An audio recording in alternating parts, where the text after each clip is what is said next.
Okay, now you've been house hunting and you've seen 8, maybe 10 houses, and you've found the perfect home. So what do you do now? Well, what we do now is we head back to my office as soon as possible and write an offer. Part of that offer process is I will perform a comparative market analysis to make sure that you are not paying too much for the house.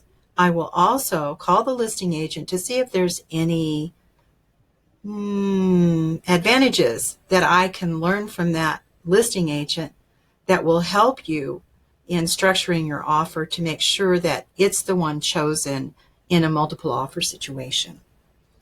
Then when we go back to the office, I will chat with you about the situation with the sellers that we've learned and how much the house is worth and closing dates and those kinds of issues, and we'll structure the offer. Once the offer is structured and it's to your liking, you will be able to sign. Now, this can all be done online with e-contracts and signed online as well. So you do not actually have to come with me to the office. We can do that by telephone and email. So when we write the offer, there's a deadline for the seller, usually not too much more than 24 hours because we don't want another offer to sneak in before ours gets accepted. So then we wait for the seller to respond. Now they can accept, they can reject, or they can counter, which is all negotiable. And we can talk more about that as we're writing the offer and going through the process. Our real estate contract has about 8 contingencies for buyers. It's contingent on your loan. It's contingent on the appraisal. It's contingent on the seller proving that he can give you clear title to the property. It's contingent on your inspecting the property and finding the conditions satisfactory or the seller making it satisfactory.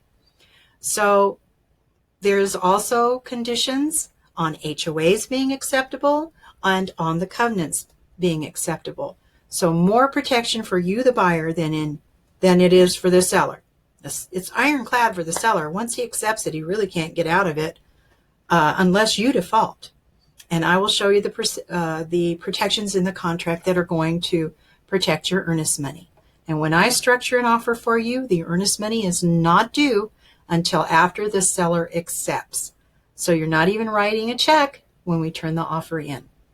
Then we submit it along with your pre-approval letter, and we wait for the seller to respond. And hopefully, by my years of experience in structuring offers to be the winning offer, yours will be accepted. And then we'll go on from there. Thanks, and have a great day.